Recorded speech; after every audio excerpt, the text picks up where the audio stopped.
Hello everyone and welcome to another episode on Football Talk Podcast. My name is Ozzy and I'm your host for today's show. What a match week in the Premier League. A back-to-back hat-trick for Erling Haaland. Manchester United got scored by Liverpool and a bit of controversy involving Declan Rice in the Arsenal game. So during the show, we'll review all of the games that took place earlier this weekend. I'll also present the FPL Manager of the Week. This is also a calling show, guys. So if you'd like to come on and express yourself, this is the platform for you guys. Whether you're an ecstatic Liverpool fan or you need some therapy as a Man United fan, everyone is welcome. A link is pinned in the live chat and I'll get the callers on later in the show. So let's begin with the big game of the weekend, and that is Manchester United versus Liverpool. Now, United actually started the game very aggressively and on the front foot from the opening minute, but it was Liverpool who almost stole the show as they scored a goal through a Trent Alexander-Arnold finish, but unfortunately it was ruled out as Mohamed Salah was in an offside position in the build-up. But Liverpool finally broke the deadlock in the 35th minute. Casemiro gives the ball away to Gravenberch, who drives with the ball, lays it off to Mohamed Salah, who digs the ball into the 6-yard box.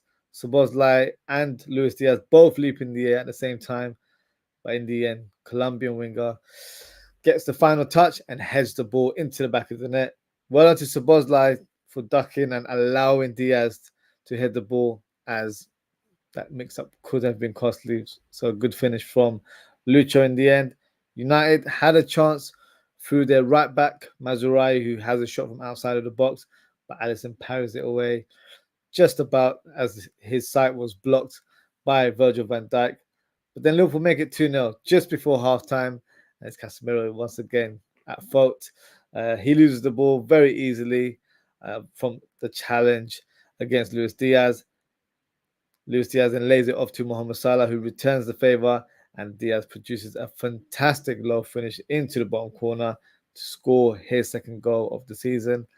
Now, just a little message for a small section of Liverpool fan base in regards to Anthony Gordon. Where are you guys right now? Because there was a lot of talk about replacing Lucho with Anthony Gordon, and I know it's only 3 games into the Premier League, but I genuinely feel like people are sleeping on Diaz.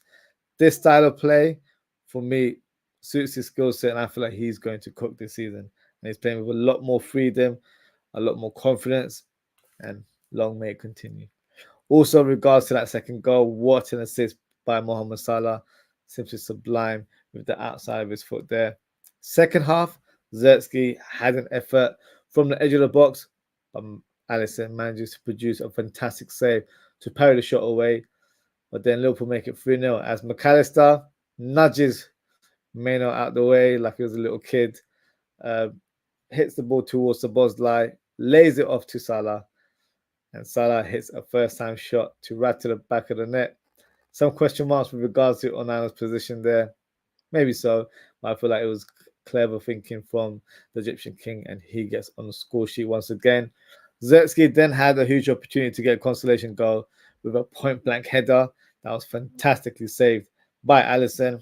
Huge opportunity for the Dutch striker. Should have done better in my opinion. And then moments later, he had another chance. This time, he was applying a sort of sliding finish from a cross from the left wing. But unfortunately, he wasn't able to guide the ball towards the target. So overall, a fantastic win for Liverpool. 3 goals, 3 wins in a row. That's also 3 clean sheets. Now, what a start under Arne Slot. To all those fans that thought Arne Slot's type of football is a bit boring, not heavy metal football like what we witnessed under Jurgen Klopp. Well, I hope you watched the game because, quite frankly, we absolutely scored Ten Hag and his boys. And to be honest with you, it was a walk in the park against Manchester United. And despite all of the big signings that they've made, they still look like a bang average side. Ten Hag is still talking about being in transition and also saying, his team has been the most successful English team behind Man City in the last couple of years. He's come up with a lot of excuses and deluded comments, if you ask me. He spent over 200 million in this window alone, and for me, they still look toothless in the middle of the park. Now, if we're talking about a team in transition, that's currently Liverpool right now. We've just lost a manager for over 9 years in Jurgen Klopp, and we've just appointed Arne Slot, and he's been at the job for about a few months now, 2-3 months. And I've been so impressed with the impact he's had. Big questions for Liverpool fans: are we the real deal? I wouldn't say it's quite so early, as it's a long season ahead of us, but the signs are positive, and who knows what we can achieve this season. Now, on to the next fixture. We can talk about this fixture now. Back-to-back wins for City, but also back-to-back hat-tricks for Erling Haaland. He opens the scoreline with a clinical finish. Nice through ball by Bernardo Silva. West Ham then equalised with an own goal from Ruben Diaz as the ball hits him from a Jared Bowen cross. Haaland then makes it 2-1 with a fantastic strike. That strike was simply unstoppable. No goalkeeper would have saved it. Then in the second half, West Ham almost equalised through Kudus, but his effort smashes the post. Haaland then makes his moment and seals his hat-trick with a sublime dinked finish. Back-to-back hat-tricks. That makes it his 7th hat-trick in the Premier League. 70 goals in 69 appearances.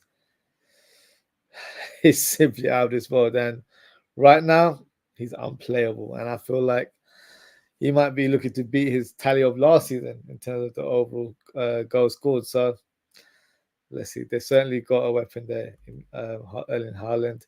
Now, in terms of the next fixture, big talking point with this one. The Seagulls denied the Gunners all 3 points, but there was definitely some controversy, which we'll talk about with regards to the red card. But before that, Saka had the first real opportunity for Arsenal. Lovely lifted pass by Odegaard to put Saka through on goal. Unfortunately, he hits it straight at the keeper. Trossard finally gets his start under Arteta. He almost becomes a provider with a fantastic inch-perfect delivery from the left-hand side to Odegaard, who does well to control the shot, but I feel like he didn't really hit with any real conviction. But then soon later, Arsenal broke the deadlock. Great pressing from Saka, who nicks the ball ahead of Lewis Dunk. He threads the ball towards Havertz, and Havertz produces a nice dinked finish over Verbruggen to give Arsenal the lead. But then in the second half, we get that controversial moment as Declan Rice is sent off for a second bookable offence. Now, my opinion on the incident is probably the worst decision I've ever seen. Firstly, Veltman is awarded a free kick as he fell to ground from a Declan Rice challenge. Not a foul, first of all. And for me, no free kick should have been awarded. Then Veltman throws the ball ahead of him and tries to lash out on Declan Rice. Now, I know Declan Rice tried to get a little toe on the ball to stop the free kick from being taken, but the kick from Veltman was simply uncalled for as the ball was still rolling. So technically, that free kick has not taken place. So absolutely ridiculous decision from the referee. And in fact, Veltman should have been the player that should have received the red card. Arsenal should definitely make an appeal as it was a second bookable offence, so they are in a place to do so. And I think you'd hope that the decision is rescinded. If it isn't, that would mean Declan Rice misses the next game, which is a North London derby against Tottenham, and that would be a huge blow for the Gunners.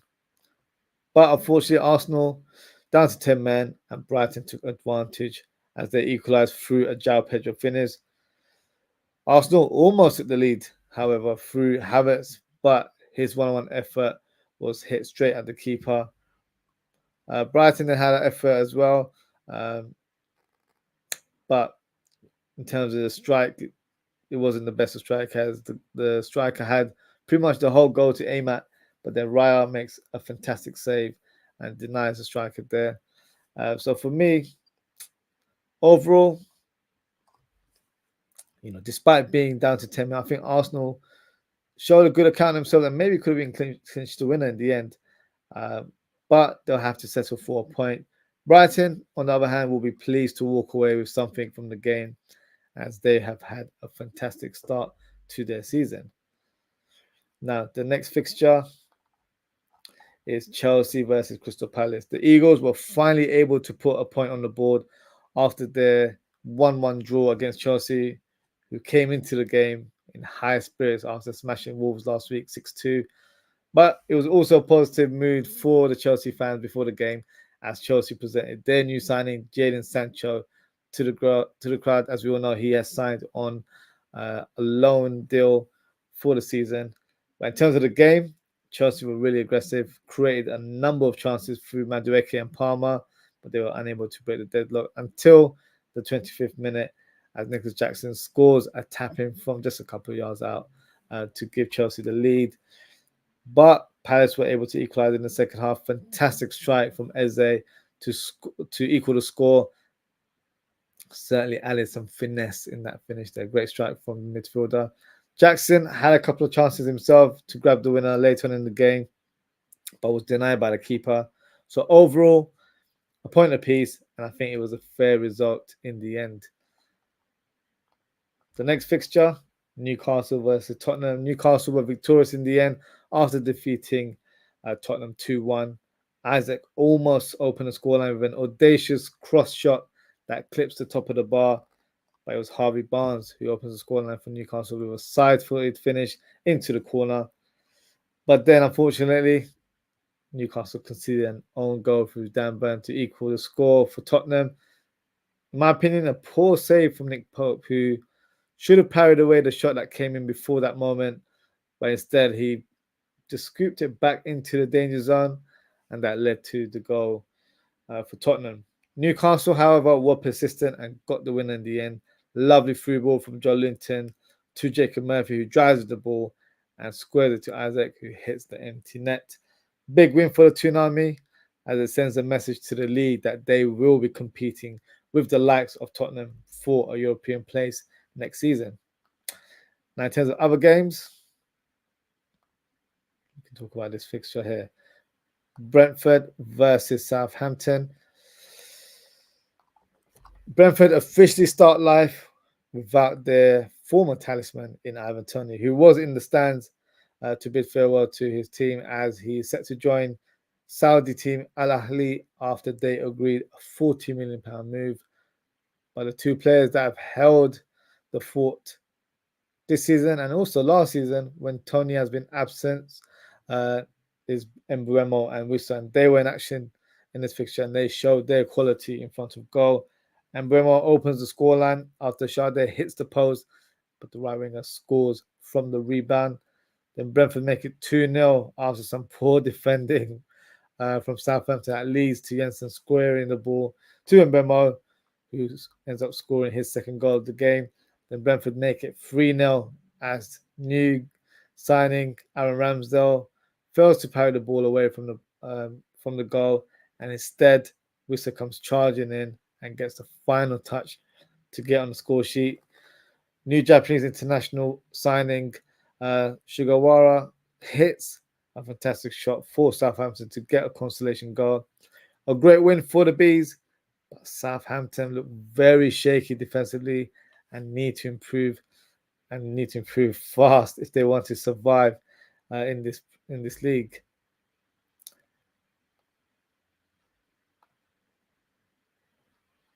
Excuse me. Let me just.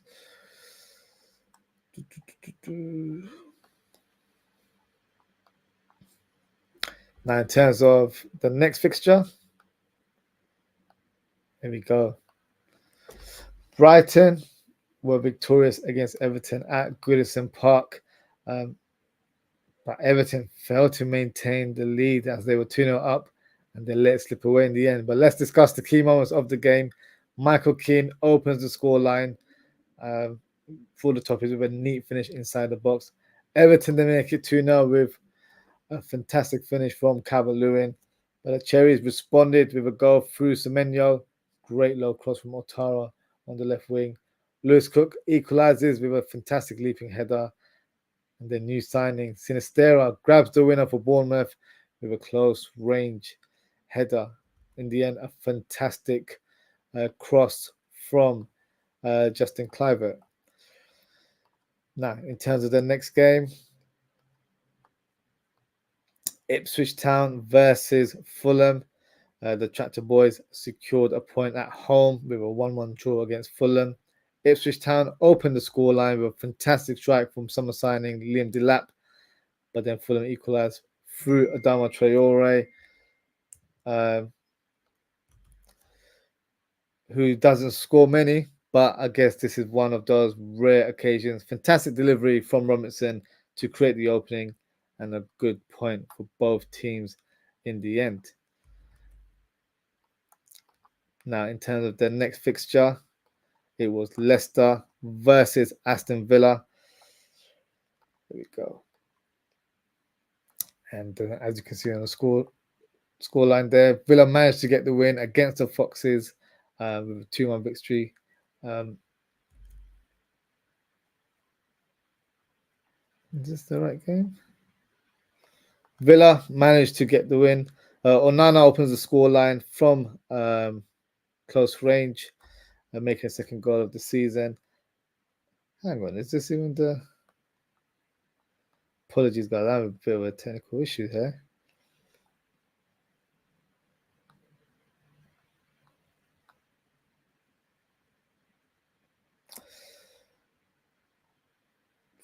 Okay, let's move on to the next fixture.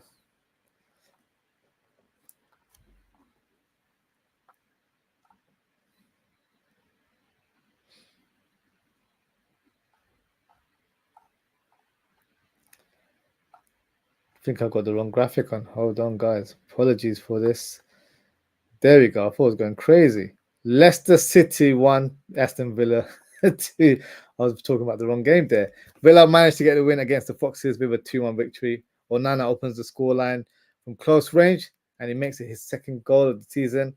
And then super sub, John Duran makes it 2-0 with a fantastic header with literally his first touch of the game. Leicester score a consolation goal through a Brighton loanee in Buonanotte. So that is that fixture.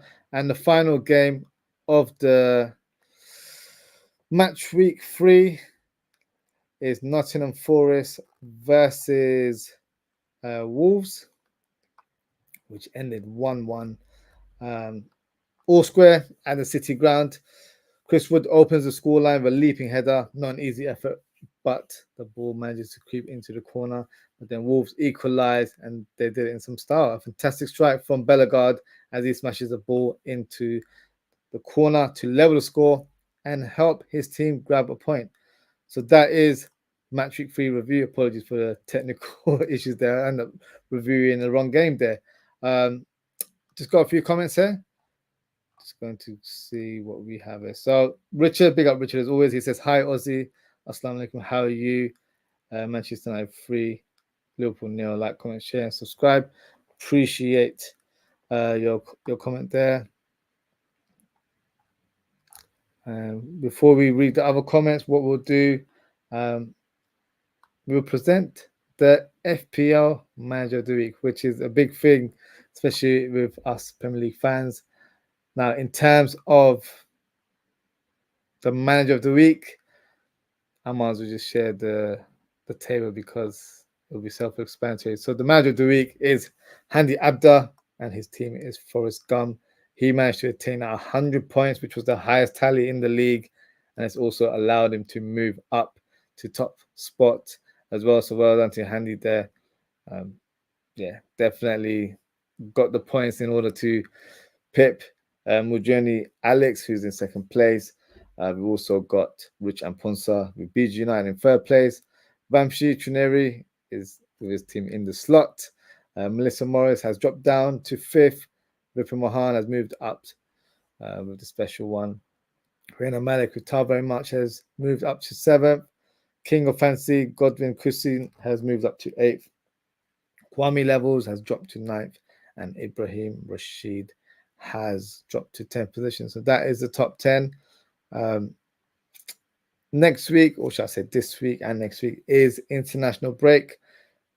But as customary in terms of our weekly Premier League show, I will present the next run of fixtures and give you my sort of sneak predictions in terms of what's coming up. So